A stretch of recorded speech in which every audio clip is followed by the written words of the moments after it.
these programs going again. As I was saying, please continue to enjoy your lunch. I don't want to interrupt that, but I thought we'd get started with our presentation. And it's my great pleasure to introduce today's speaker, an author who wrote this book, which I read with great pleasure, and I recommend it to you highly, The Big Quiet, One Woman's Horseback Ride Home.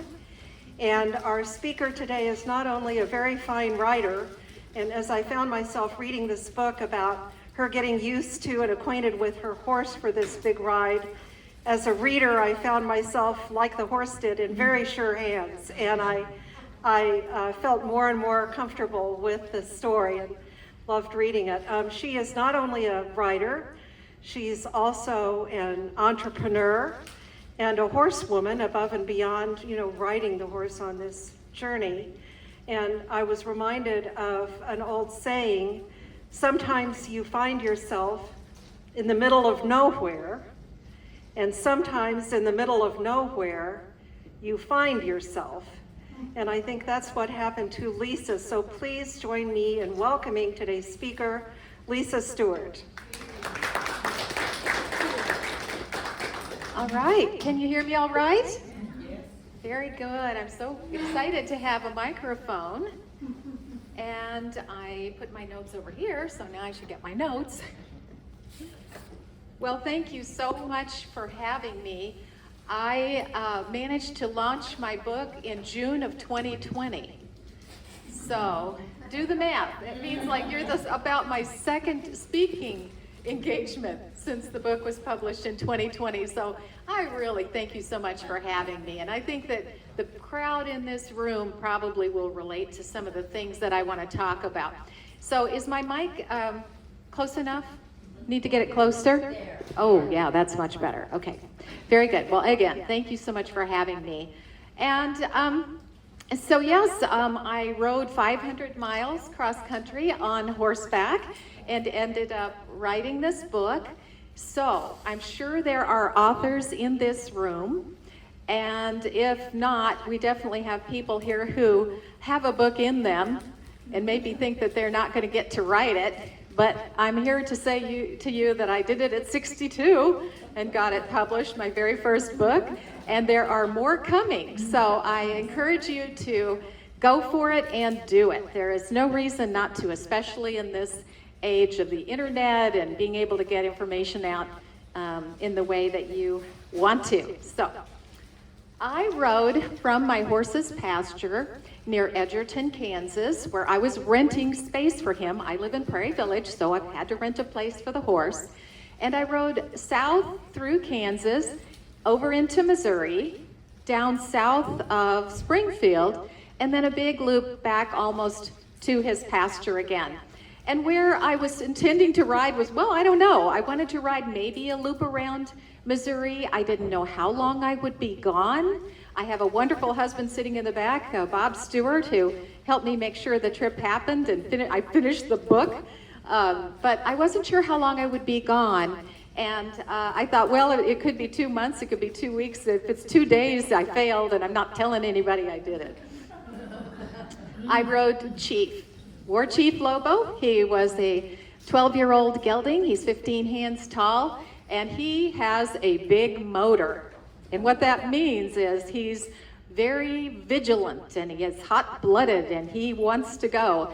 And that's really the kind of horse you need for a trip where you're going to be asking him to walk you 8 hours a day or 7 hours a day in all kinds of weather. So he had some wonderful traits in that he was a very experienced and seasoned trail horse. He wasn't afraid of traffic, but all horses are a little afraid to be by themselves. And we'll talk a little bit more about that in a little bit.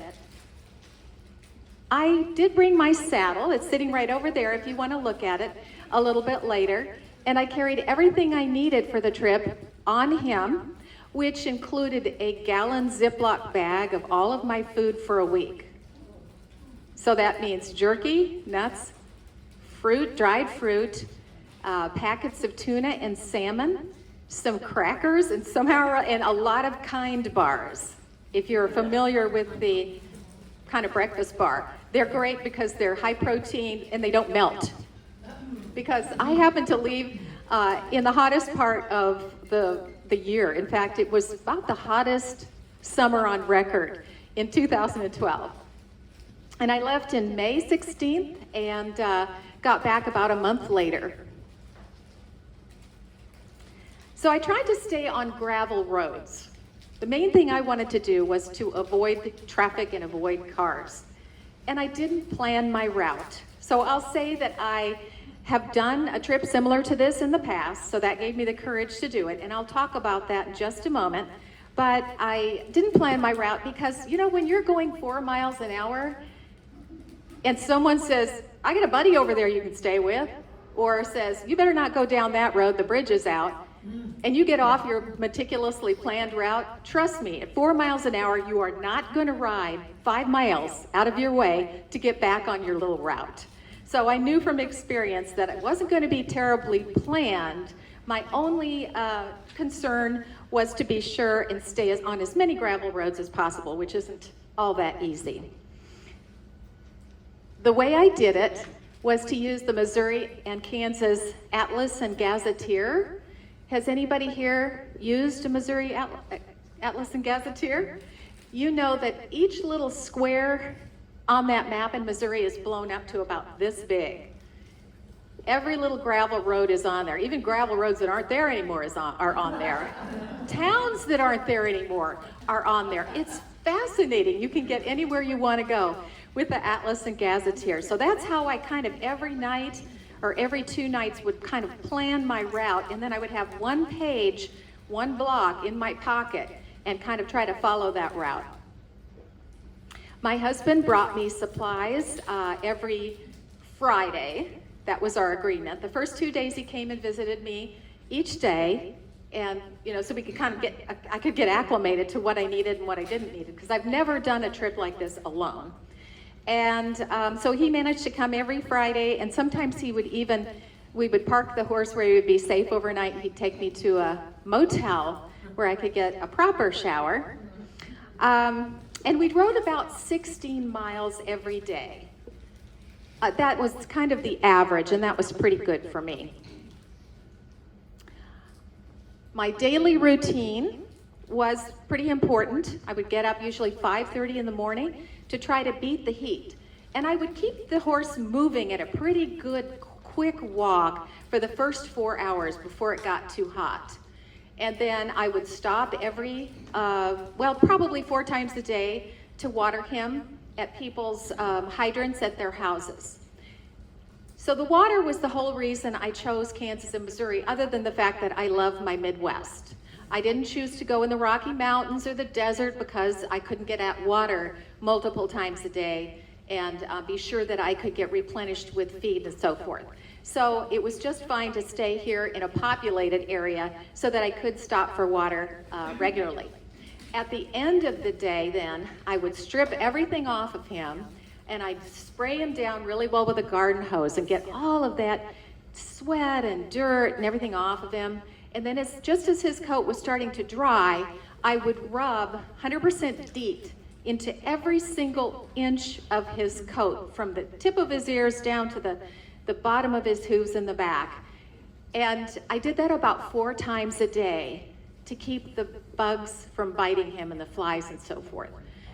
And then he would he might be being driven crazy by the flies and bugs and so forth. And then after I got through with the DEET, he'd just stand in his tail, because a horse can stutter its skin to get rid of the flies and stomp, and they can catch every part of their body to get rid of a fly, whether their tail or their mouth or whatever, and he would just be able to relax. So that was kind of a lesson to me in massaging the horse from head to toe 4 times a day. That's how you build a relationship. And I think, I guess I should be doing that with my husband every day. I think we'd all be more happily married if we did that. Oh, by the way, you could do that too. And for safety, I would say that I actually like to do some volunteering with inner city organizations, grant writing and so forth. And a friend of mine who happened to spend 20 years in penitentiary for armed robbery, I said, Reginald, what would you do for safety on a trip like this? Of course, he was out at this time. And he said, 2 cell phones, maybe 4 cell phones. So his idea wasn't to take a firearm, it was to take a communication device, which made complete sense. As it was, my son insisted that I take a firearm with me. So he loaned me his. It was a small automatic pistol and with ammunition. And it did wind up, and I knew that I wouldn't need it, but it did wind up in the bottom of one of my saddlebags, unused, except for one day, which you can read about in the book. I didn't use it though, of course. I guess what I'd like to mention at this moment is kind of what I got from the trip. What happened to me, let's put it that way. After the first week of riding, that constant motion, constantly being alert to make sure my horse didn't shy and do something crazy, the heat, the wind, the sun, I became kind of nonverbal in my head. I didn't have a lot of talk and chatter, and I talked to people along the way. I did get to see people, especially at night. But I just had this sense of becoming nonverbal, and you can probably tell I'm kind of a verbal person. That was an interesting discovery. On week 2, I found that I was just doing something. I might just turn here or knock on this door. I can't really explain it. I didn't plan to do these things. I wasn't strategizing what to do that would be the perfect thing to do. I just did it. And it didn't mean that I didn't worry. It didn't mean that, oh my gosh, am I going to find a good place tonight? Have I just been lucky for the past 5 nights? And then the final thing that happened was, at a certain moment, I was having kind of an emotional awakening at that moment. And I've written about that in the book. And I felt like this protection just suffused me, is the only way. It just kind of came over me. And it wasn't like when you're praying, you feel this deep connection. It wasn't even like that. It was more than that. It was that, plus it was the world. Like every plant and the dirt and the sky was just protecting me, is the only way I know to put it. Again, I can't say that I didn't worry after that, but it was like a knowing. You know how it is when you kind of make a discovery, you have an epiphany, you kind of can't unknow it? And that's a real blessing. And I just wonder if our prophets who have done these long trips or gone away for 40 days and 40 nights or whatever, we become open to information that's there when we're not so open to it in everyday life. I'm just going to say, sometimes I hear talks and I just love what I am learning from the person, and they're an expert in whatever, and I think, I don't know anything about that person. So just to let you know, I live in Prairie Village, Kansas. My daughter on the left with the new grandbaby, Miles. I babysit him 2 days a week. And then my son on the right, 35-year-old Derek. Natalie's 30. And then in the middle is Bob and me. And then what I do for a living, what I've been doing for a living, is helping farmers figure out how to diversify their operations so that they can keep the farm in the family. That's pretty much everybody's big challenge right now, is you got to grow 10 times or you aren't going to be viable. So I help them with feasibility studies and business plans and investor presentations that they can take to lenders or investors to help them create new agribusinesses or diversify into more profitable crops. Or, most of all, diversify into regenerative agriculture, ways of operating that end up making them more money and improve soil health. So that's kind of what I do. Why would anybody take such a trip? Well, I don't know. I mean, I just was born wanting to do it. Ever since I was little, I was born wanting to have a horse, and I was kind of born wanting to do a trip like this all by myself. And that's me with my first horse, Honey. I think I might have been about 9 years old there on the left. And that was in Oklahoma.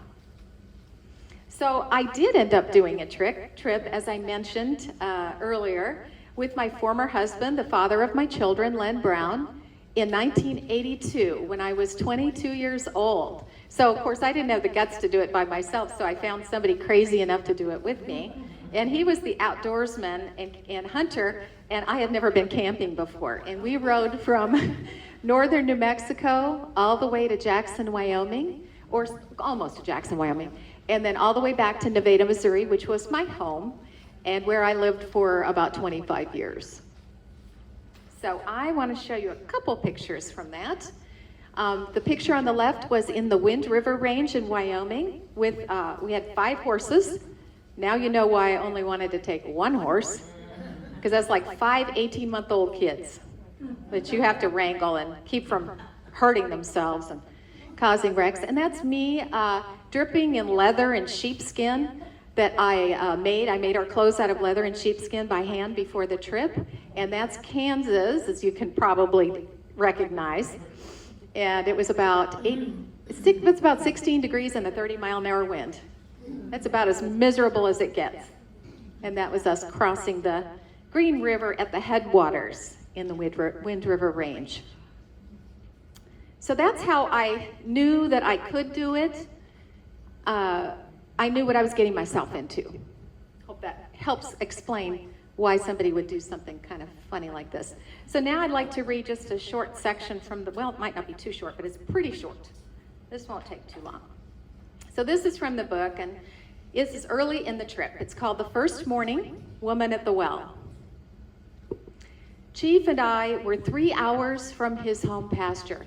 Everything about us still back there. When I saw the pickup slow, then stop on the far side of a concrete bridge, an eighth of a mile ahead. I thought the driver was stopping to let me pass, and so far in advance. It would take me minutes to get there. This seemed overly thoughtful, especially after what just happened. I had asked for my first bucket of water from a stranger.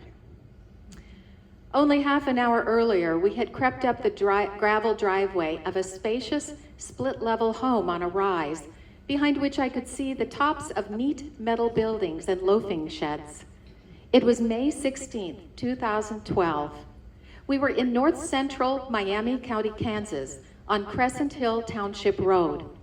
I worried this noon that everyone would be at work. I would not take water from someone's hydrant without asking. I didn't even know if Chief were thirsty. How many hours in the sun and at what temperatures would we have to ride before he would be thirsty enough to drink? I should know that. I've had horses all my life. If they are home, what will I say? And what will they say? Hi, I'm riding cross country and I was wondering if I might have a bucket of water for my horse. Then someone would ask, how long have you been gone? Since this morning?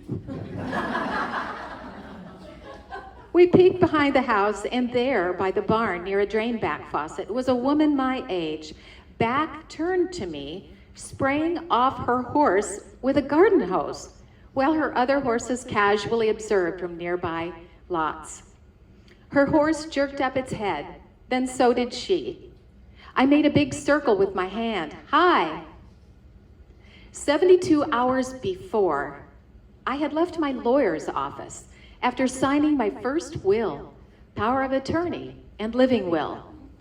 I expected to be gone at most 3 months, or 3 weeks, or if I failed, 3 days.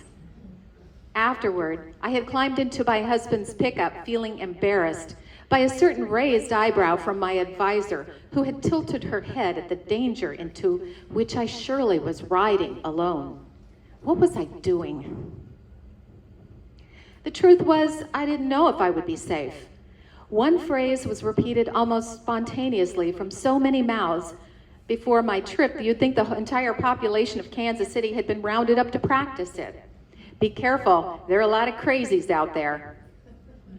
It was a mantra, sad and discouraging to me, that I didn't want to believe. I chose a new one, gleaned from the 2012 presidential campaign, in which Missouri's Congressman Emanuel Cleaver II said at his party's convention, "Hope on, Mr. President, hope on." I wanted to hope on. The second most common phrase I heard from friends and acquaintances was, "You gonna be packing?" Despite my previous 225 days of accident-free riding with Lynn Brown, the father of my children, in 1982, I fought to go to sleep every night, the month leading up to this trip. Two scenes played over and over in my head when I went to bed. Chief shying in front of a car with me aboard, and camping on some family's property when their drunk uncle sneaks in and assaults me in my tent. Now, I am remarried, having just disappeared from my husband over the horizon, with no idea where I would wind up. Sorry, I get choked up sometimes. I had to hope on. Bob had gotten into our car with our dog, Sparky, and driven the opposite direction from which I was disappearing. He felt struck with confusion, he later confessed. He hadn't anticipated the shock of abandoning his wife to what seemed imminent danger. In his as-needed support position, he later said he clung to the belief that I knew what I was doing. How could it be that at the first place I felt compelled to stop for water at midday on a Wednesday, there would stand a horsewoman my own age, holding a running garden hose next to her dripping horse? "How cool," she said. "I wish I could come with you." "Really?" I don't remember a word of our conversation, only that soon we were giggling like girls over our horses. I didn't even know enough to get her name. The woman at the well saved me with her admiration that day, and with something else more precious than water. It came in the form of 4 words. "He's a thinking horse," she observed. Chief craned his neck at the other horses, her tractor, her plate glass patio door, the equipment surrounding this gravel drive. He sparkled like a copper shell casing under the mid-May sun. A thinking horse. He was trying to comprehend a world. We both were. A half hour later, Chief and I approached the pickup, which had stopped on the other side of the concrete bridge on the ecru-colored dirt road a few miles from the woman with the water. By now, I realized he had seen me, but showed little interest. The man, that is. He was taking things out of the back of his truck.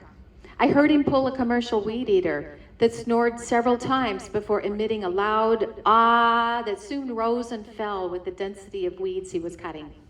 He glanced up from under his cap periodically to gauge our approach. I had both hands on the reins on a horse that felt like every step could launch a leap. In the center of the groomed grass, 10 miles any direction from the nearest town, on a road that hadn't been swept by a car or truck in more than an hour, this man, in his late 50s, wearing a polo shirt, basketball shoes, and a KU hat, with a dusty new Ford F-250 holding its ground, opened up breathing space for a white wooden cross stapled with faded silk flowers. Hardly looking up, he cut the motor. Chief's neck was high and short, and he positioned every step to spring away from the truck if need be. "Hi." "Hi." I was too shy to say, "To whom does this cross belong? How long ago?" He would have told me. I knew from my previous trip that people will tell us the most personal things, something about a stranger on a horse. Later on this trip, 4 men would weep when they told me about someone they loved. This man might have been the first if I had been brave enough to ask him. Only men wept, never women. And that was really such a touching thing that I discovered on my trip, was that people not only are nothing to be afraid of, strangers, but that they really will open up and share. And that is so true. I talked to 4 different men, and they literally wept in front of me about people they loved. It just really gets you. So. Okay, so moving right along. I should have warned you I'm a crybaby.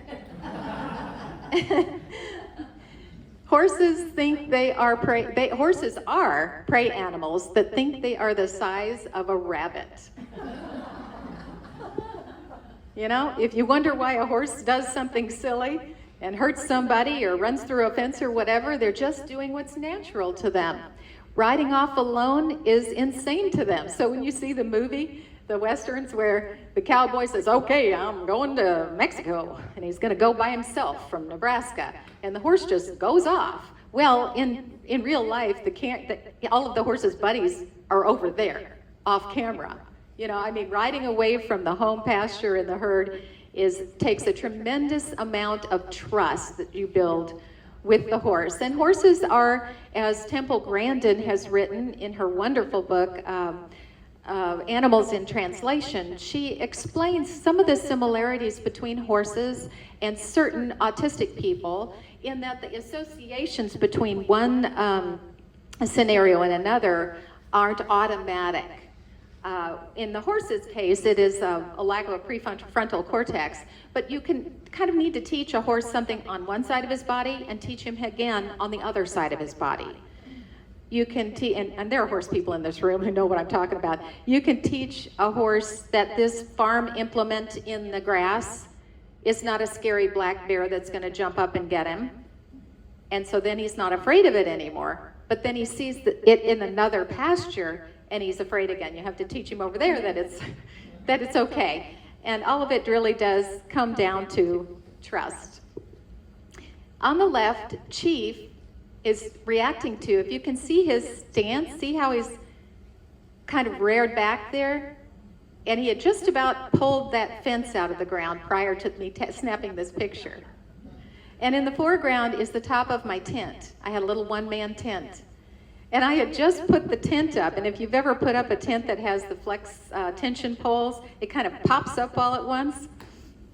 Well, that scared the heck out of him. And what's interesting is along the trip, after a week or two, that tent was his home. That was security, because we moved every day. And then, of course, that's him lounging. And normally you can't really walk up on a horse when it's lying down. That's just the most vulnerable position they can be in. And of course, I could sit down with him and hug him and so forth. And that wasn't because he was tired. That was just him. I mentioned that the scariest thing on a trip like this isn't people. It's getting hit by a car, possibly. The first trip I took just really got it through my head that people very rarely have an opportunity to help strangers.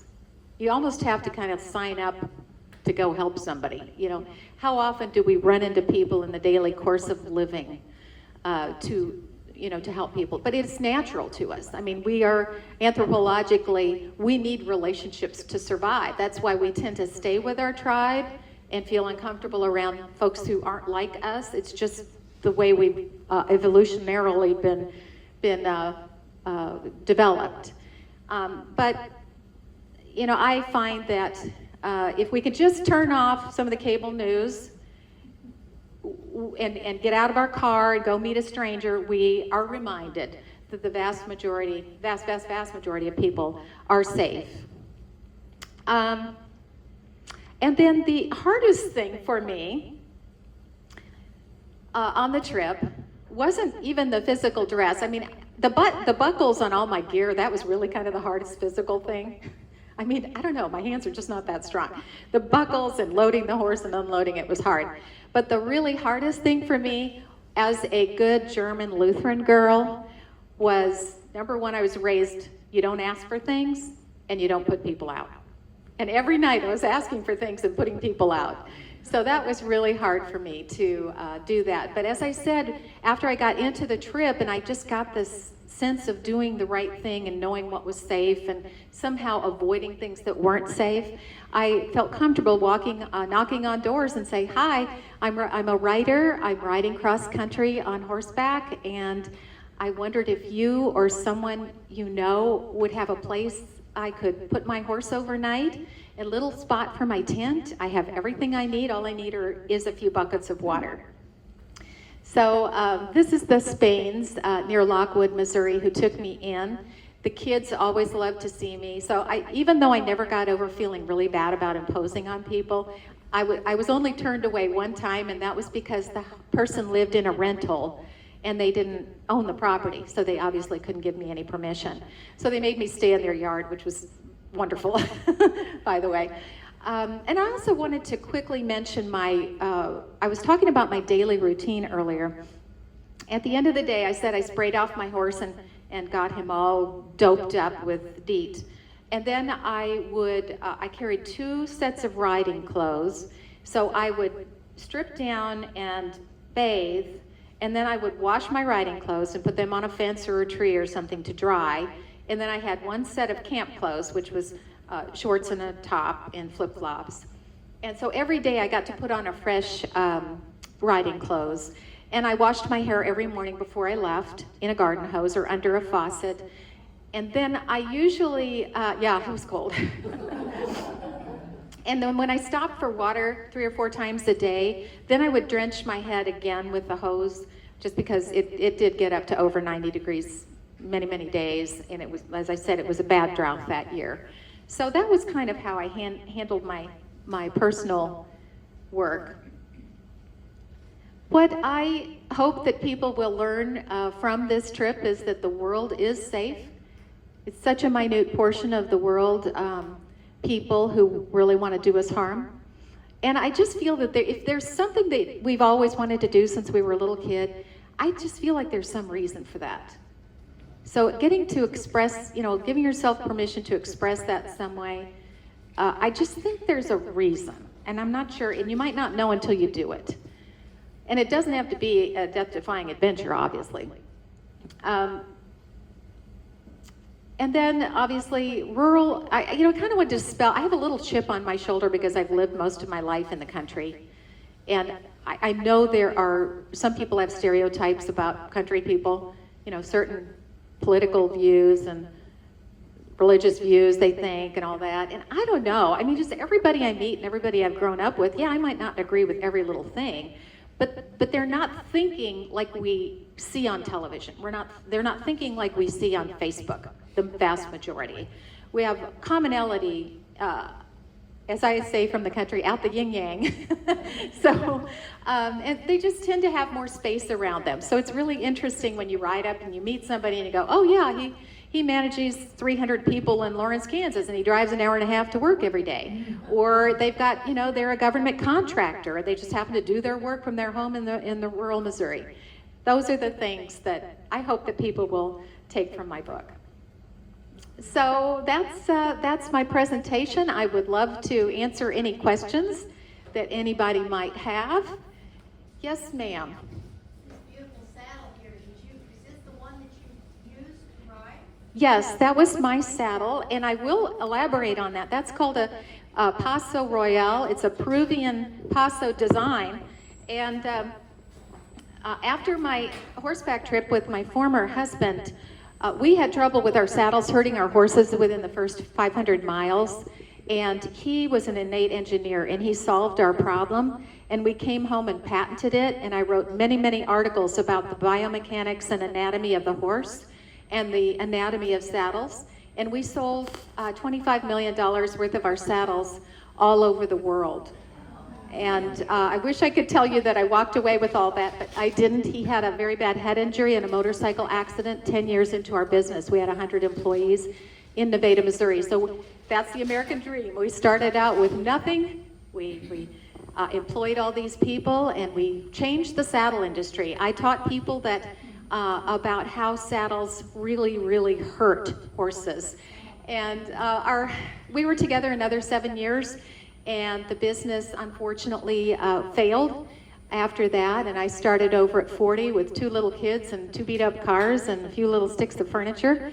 And I'm happy to say that he's doing very well and is happily married, and so am I. So I guess all's well that ends well. But boy, there were some hiccups along the way there. And that got me into consulting with the farmers because I had to find the next thing to do. How do you know how Thank you. much weight to put on the horse? It's not so much weight as it is how is the weight distributed on the horse's back.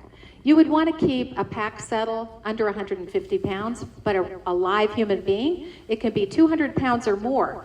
But if the saddle tree is causing pressure points, that weight could skyrocket, just like bed sores. So I would say a man who's a good rider and 200 pounds, over 200 pounds, can be riding the horse every day as long as that saddle distributes the weight over enough square inches. Sure. Yes? This water that you had a constant need for was almost always well water, and did every once in a while somebody say, yeah, you got $1? Oh, no, nobody ever asked me for any money. It was generally rural water systems. There's rural water pretty much everywhere. I'm sure there was one well at a Mennonite's house that I did get water from. And I kept a gallon canteen with me that for my own water, and I filled it half full because then once again, you want that weight. You don't want more weight on one side than the other. That'll hurt the horse's back. Did you have a question? I wondered if you ever are planning on doing this again. You know, I think when I turn 70, I'd like to do another one. That's what I'd like to do. You know what? I am just recently discovering, not recently, but I mean, like I say, I lost Chief last May, and yeah, he wasn't old enough to go. He was 21, but he had, he colicked, so his gut twisted, and we did surgery at K-State, didn't work. So it's so expensive to keep a horse if you don't have land. So I don't know how that's going to work out. It really is. Plus, you've got the drive time back and forth, and then when they get hurt, you know, you can have insurance, but it's an expensive endeavor. Yeah. Any other questions?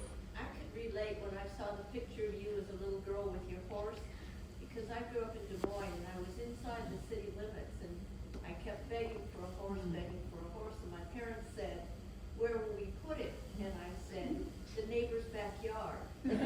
Yeah. You know, it's heartbreaking. There's so many of us horse lovers out there. Yes. Any other horse people?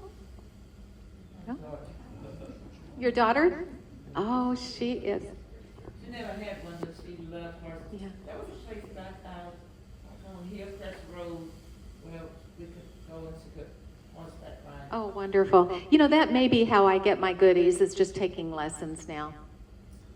I think that may be the way I'll go. And then if it's meant for me to have a horse, all I have to do is just say something and the horse will appear. I believe that. Any other questions? All right, well, I have books here. And if you want to give one for a gift, I'm happy to help you there. You can certainly write a check. If you don't have a check, you can take the book and send it to me later. I have business cards. Please thank Lisa and buy a book. Thank you very much. Thank you so much.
More of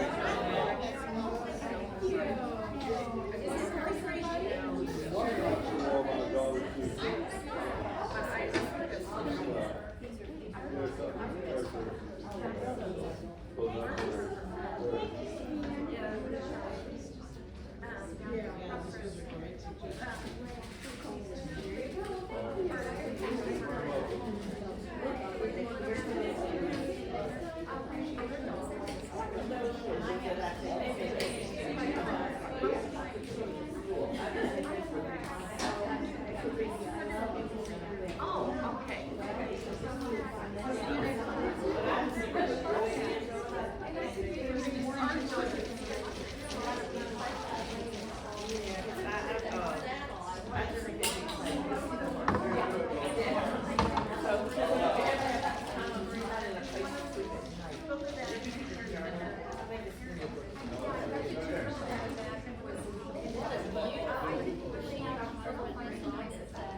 Adele, are we gonna have to put these chairs up against the wall or anything like we did?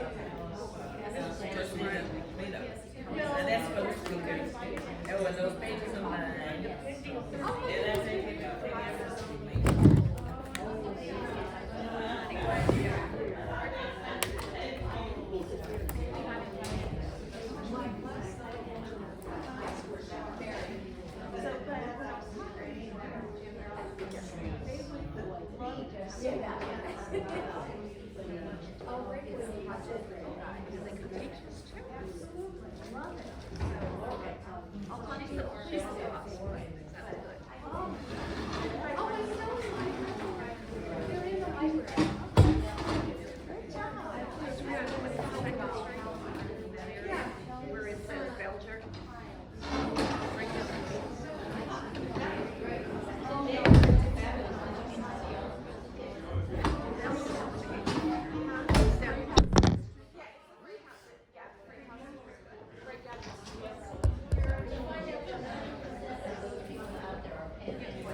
And I thought it was so amazing to me that day after day, I mean, she didn't know where she'd be pitching her tent at night, but she would have a sense of these people are okay, she would turn up and they were fabulous. That was fabulous.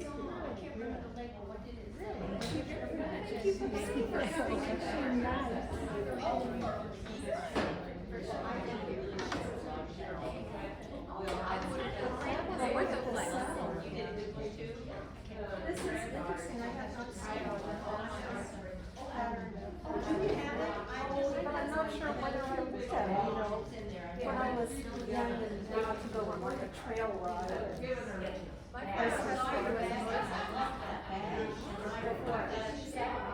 So that's why it's like, and the whole construction is different from traditional Western sound. I've never seen, yeah. Yeah, so that's why they could get away with creating a sound that you wouldn't be able to structure it. Western road, I just kind of weird when they gave the forks. They were fork, just some. And something to hang on to. For my money, I Oh, don't have a checkbook. oh, that's okay. Here, let me give you a card. Or take a look, and then you can send me a check. Well, thank you. Yeah. Nice. You want me to sign it? Store it to anybody? What's your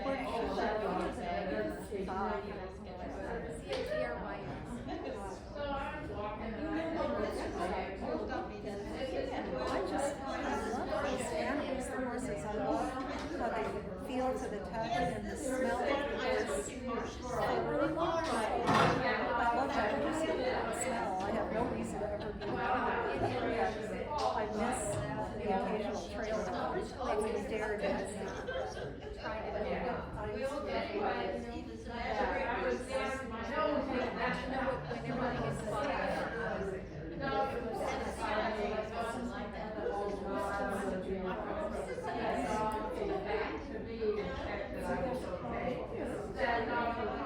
You are welcome. Thank you for buying here. I am looking for a little.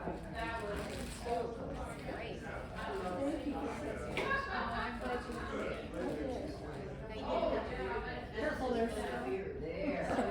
That's all I need to do is fall. Oh, jeez. We're so nice to people.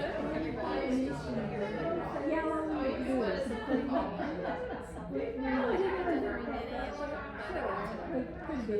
Yeah, could be. So let's carry it.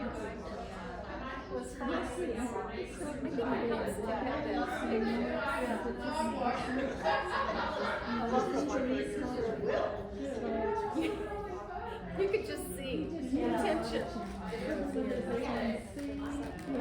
Well, can I help you grab that while somebody's packing up? It is, and that's what we would.